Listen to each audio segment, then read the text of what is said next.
எத்தனையோ இளைஞர்கள் அவரு சென்னை கூட்டு வரார். நீங்களும் வந்து வேலை பாருங்க, பெரிய நகரத்துக்கு வாங்க, ஒரு வாழ்க்கை வசதியாக உருவாக்கி கொள்ளுங்கள் என்று நிறைய பேர்த்த கூட்டு வந்து அவங்களையும் வளர்த்துறார். இதுல ஆச்சரியம் பாருங்க, அந்த ஜெமினி பிலிம்ஸ் நிறுவனம் அது மூடப்பட்ட பொழுது எல்லோருமே பணியிலிருந்து நிற்கிறாங்க. அந்த நிறுவனத்தின் மீது ஒரு பற்று, தன்னை இத்தனை ஆளுகாலும் ஆளாக்கி இருக்கின்றார்கள், வளர்த்திருக்கின்றார்கள் என்பதற்காக சம்பளம் வாங்காம அதே நிறுவனத்தில் அந்த வேலையை தொடர்ந்து செய்கிறார். பாருங்க எவ்வளவு பெரிய விஷயம் பாருங்க. ஒரு டாட்டாவோ பிர்லாவோ அம்பானியோ அதானியோ கிடையாது. ஒரு சாதாரணமாக ஒரு நடுத்தர மனிதன் தன் அந்த நிறுவனம் ஒரு ஆளாக்கி இருக்கின்றார்கள் என்பதற்காக நிறுவனத்தை விட்டு போகாம அங்கே இருந்தவர். இது போல பல நல்ல குணங்கள் இருக்கக்கூடிய மனிதர், பழகுவதற்கு ரொம்ப ரொம்ப இனிமையானவர். 2020-21 காலகட்டத்தில் நான் சென்னை புதுச்சேரி வரும் பொழுதெல்லாம் ஓட்டுநராக அண்ணன் முருகவேல் அவர்கள் என்னோடு வருவாங்க, நிறைய பேசுவோம்.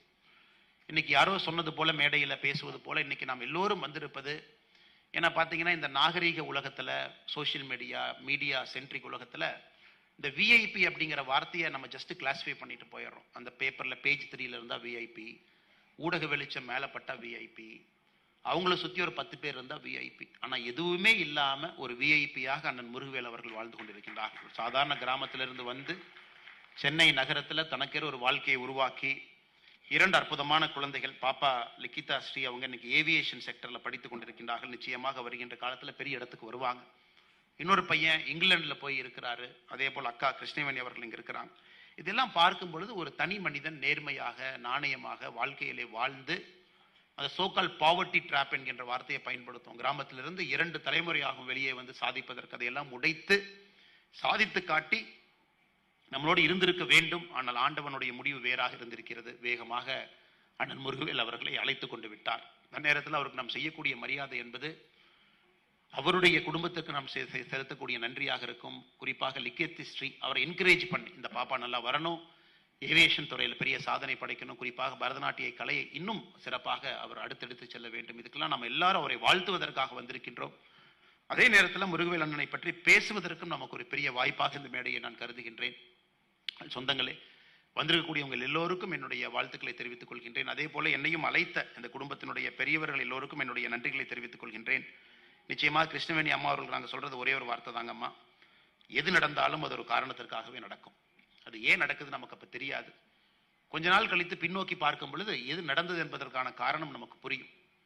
இது ஸ்டீவ் ஜாப்ஸ் ஒரு ஹார்வர்ட்ல, ஸ்டான்ஃபோர்ட்ல கமென்ஸ்மெண்ட் ஸ்பீச் பேசும்பொழுது ஒரு வார்த்தையை பயன்படுத்துவார். Life is a series of dots. நம் வாழ்க்கை என்பது சின்ன சின்ன புள்ளிகள் போட்ட ஒரு கோலத்தை போல. ஆனால் நம் முன்னாடி போகும்போது அந்த கோலத்தை இணைச்சு போட முடியாது. ஒரு புள்ளியை எப்படி கோலமாக சேர்ப்போமோ முன்னோக்கி போகும்போது இணைக்க முடியாது. கொஞ்ச நாள் கழிச்சு பின்னோக்கி திரும்பி பார்க்கும் பொழுது அந்த கோலத்தினுடைய புள்ளிகள் தானாக இணையும். அதுபோல் நிச்சயமாக கிருஷ்ணவேணி அக்காவுக்கு நான் சொல்லக்கூடிய ஆறுதல், இது கோலத்தினுடைய புள்ளிகளை போல இது வாழ்க்கை.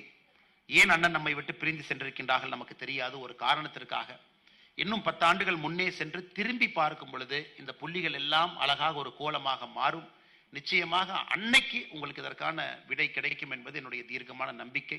அதுவரை நம்பிக்கையோடு பயணிப்போம், பண்போடு பயணிப்போம், பாசத்தோடு பயணிப்போம். குழந்தைகள் நன்றாக வர வேண்டும் என்று வாழ்த்துவோம். மறுபடியும் மேடையில் இருக்கக்கூடிய எல்லா அற்புதமான மனிதர்களுக்கும் உங்களுக்கும் என்னுடைய வாழ்த்துக்களை தெரிவித்து என்னுடைய உரையை முடித்துக் கொள்கின்றேன். நன்றி, வணக்கம்.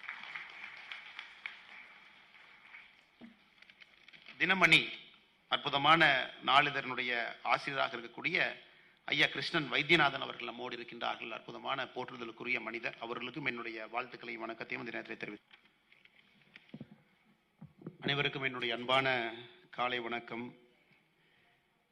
மேடையில் இருக்கக்கூடிய போற்றுதலுக்குரிய நீதியரசர் ஐயா கிருபாகரன் அவர்களே, தன்னுடைய பணி காலத்தில் நேர்மையாக, நாணயமாக, சமூக நீதிக்காக, தர்மத்திற்காக போராடி பல வரலாற்று சிறப்புமிக்க தீர்ப்புகள் எல்லாம் எழுதியிருக்கக்கூடிய ஒரு மாமனிதர். இன்றும் சட்டத்துறையில் தன்னுடைய பணி ஓய்வுக்கு பிறகு தொடர்ச்சியாக பணி செய்து கொண்டிருக்கின்றார்கள்.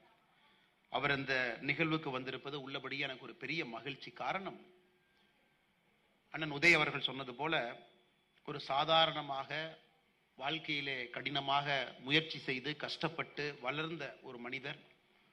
அவருடைய குழந்தையினுடைய இந்த அரங்கேற்ற விழாவிற்கு, படத்திறப்பு விழாவிற்கு ஒரு நீதியரசர் வந்து பெருமை சேர்த்திருப்பது ஒரு சாதாரண நிகழ்வு அல்ல. அதற்காக என்னோட நன்றியும் நான் தெரிவித்துக் கொள்கின்றேன். இந்த நேரத்தில் புதுச்சேரியிலிருந்து இந்த ஒரே ஒரு நிகழ்வுக்காக மட்டுமே குறிப்பாக ஒரு அரசியல்வாதிக்கு ஞாயிற்றுக்கிழமை என்பது மிக முக்கியம்.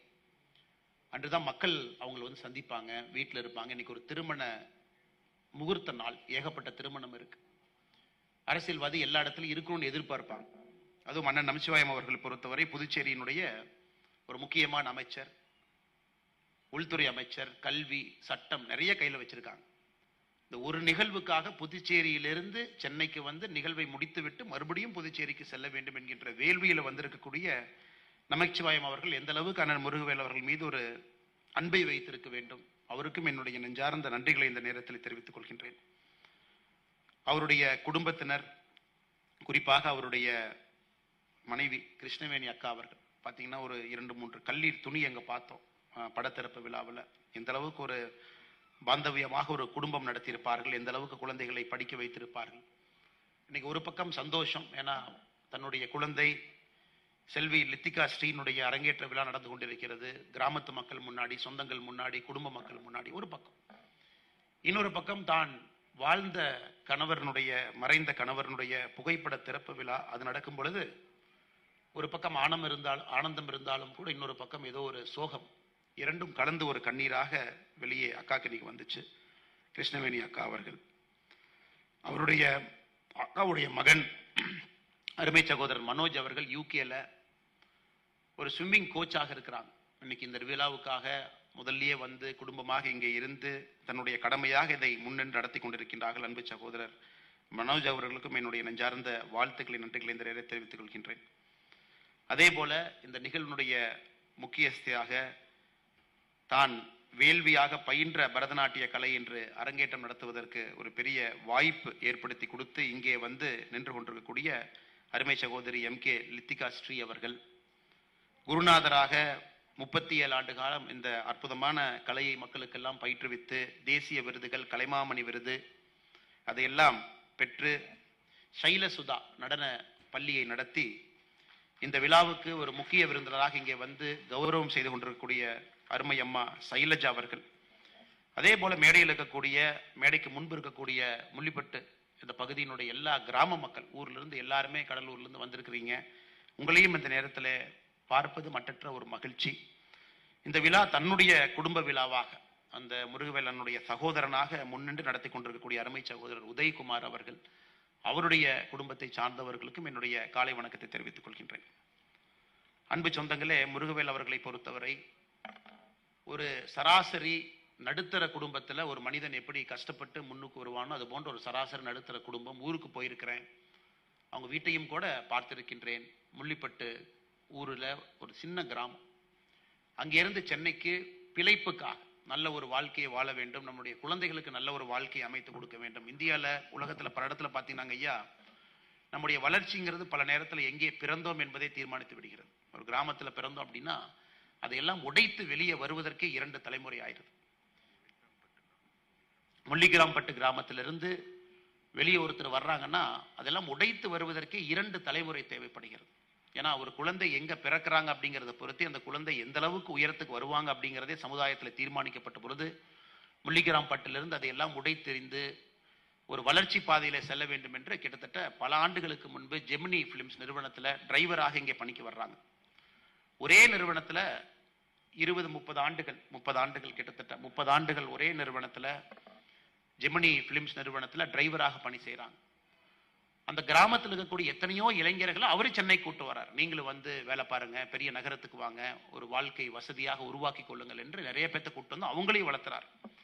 இதில் ஆச்சரியம் பாருங்க, அந்த ஜெமினி பிலிம்ஸ் நிறுவனம் அது மூடப்பட்ட பொழுது எல்லோருமே பணியிலிருந்து நிற்கிறாங்க. அந்த நிறுவனத்தின் மீது ஒரு பற்று, தன்னை இத்தனை ஆளுகாலம் ஆளாக்கி இருக்கின்றார்கள், வளர்த்திருக்கின்றார்கள் என்பதற்காக சம்பளம் வாங்காம அதே நிறுவனத்தில் அந்த வேலையை தொடர்ந்து செய்கிறார். பாருங்க எவ்வளவு பெரிய விஷயம் பாருங்க. ஒரு டாட்டாவோ, பிர்லாவோ, அம்பானியோ, அதானியோ கிடையாது. ஒரு சாதாரணமாக ஒரு நடுத்தர மனிதன் தன் அந்த நிறுவனம் ஒரு ஆளாக்கி இருக்கின்றார்கள் என்பதற்காக நிறுவனத்தை விட்டு போகாம அங்கே இருந்தவர். இது போல பல நல்ல குணங்கள் இருக்கக்கூடிய மனிதர், பழகுவதற்கு ரொம்ப ரொம்ப இனிமையானவர்.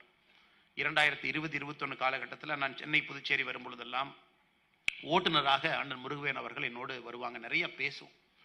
இன்னைக்கு யாரோ சொன்னது போல, மேடையில் பேசுவது போல இன்னைக்கு நாம் எல்லோரும் வந்திருப்பது, ஏன்னா பார்த்தீங்கன்னா இந்த நாகரீக உலகத்தில், சோசியல் மீடியா சென்ட்ரிக் உலகத்தில் இந்த விஐபி அப்படிங்கிற வார்த்தையை நம்ம ஜஸ்ட் கிளாஸிஃபை பண்ணிட்டு போயிடுறோம். அந்த பேப்பரில் பேஜ் 3 இருந்தால் விஐபி, ஊடக வெளிச்சம் மேலப்பட்ட விஐபி, அவங்கள சுத்தி ஒரு 10 பேர் இருந்தா விஐபி. ஆனா எதுவுமே இல்லாம ஒரு விஐபியாக அண்ணன் முருகவேல் அவர்கள் வாழ்ந்து கொண்டிருக்கின்றார்கள். சாதாரண கிராமத்திலிருந்து வந்து சென்னை நகரத்துல தனக்கேற ஒரு வாழ்க்கையை உருவாக்கி 2 அற்புதமான குழந்தைகள், பாப்பா லிக்கிதா ஸ்ரீ, அவங்க இன்னைக்கு ஏவியேஷன் செக்டர்ல படித்துக் கொண்டிருக்கின்றார்கள். நிச்சயமாக வருகின்ற காலத்துல பெரிய இடத்துக்கு வருவாங்க. இன்னொரு பையன் இங்கிலாந்துல போய் இருக்கிறாரு. அதே போல் அக்கா கிருஷ்ணவேணி அவர்கள் இங்க இருக்கிறாங்க. இதெல்லாம் பார்க்கும் பொழுது ஒரு தனி மனிதன் நேர்மையாக, நாணயமாக வாழ்க்கையிலே வாழ்ந்து, அந்த சோக்கால் பாவர்ட்டி ட்ராப் என்கின்ற வார்த்தையை பயன்படுத்தும். கிராமத்திலிருந்து 2 தலைமுறையாகும் வெளியே வந்து சாதிப்பதற்கு அதையெல்லாம் உடைத்து சாதித்து காட்டி நம்மளோடு இருந்திருக்க வேண்டும். ஆனால் ஆண்டவனுடைய முடிவு வேறாக இருந்திருக்கிறது. வேகமாக அண்ணன் முருகவேல் அவர்களை அழைத்துக் கொண்டு விட்டார். அந்த நேரத்தில் அவருக்கு நாம் செய்யக்கூடிய மரியாதை என்பது அவருடைய குடும்பத்துக்கு நாம் செலுத்தக்கூடிய நன்றியாக இருக்கும். குறிப்பாக லிக்கேத்தி ஸ்ரீ அவரை என்கரேஜ் பண்ணி, இந்த பாப்பா நல்லா வரணும், ஏவியேஷன் துறையில் பெரிய சாதனை படைக்கணும், குறிப்பாக பரதநாட்டிய கலையை இன்னும் சிறப்பாக அவர் அடுத்தெடுத்து செல்ல வேண்டும். இதுக்கெல்லாம் நம்ம எல்லாரும் அவரை வாழ்த்துவதற்காக வந்திருக்கின்றோம். அதே நேரத்தில் முருகவேல் அண்ணனை பற்றி பேசுவதற்கும் நமக்கு ஒரு பெரிய வாய்ப்பாக இந்த மேடையை நான் கருதுகின்றேன். சொந்தங்களே, வந்திருக்கக்கூடியவங்க எல்லோருக்கும் என்னுடைய வாழ்த்துக்களை தெரிவித்துக் கொள்கின்றேன். அதே போல என்னையும் அழைத்த இந்த குடும்பத்தினுடைய பெரியவர்கள் எல்லோருக்கும் என்னுடைய நன்றிகளை தெரிவித்துக் கொள்கின்றேன். நிச்சயமாக கிருஷ்ணவேணி அம்மா அவர்கள் நாங்கள் சொல்றது ஒரே ஒரு வார்த்தை தாங்க, அம்மா, எது நடந்தாலும் அது ஒரு காரணத்திற்காகவே நடக்கும். அது ஏன் நடக்குது நமக்கு அப்ப தெரியாது.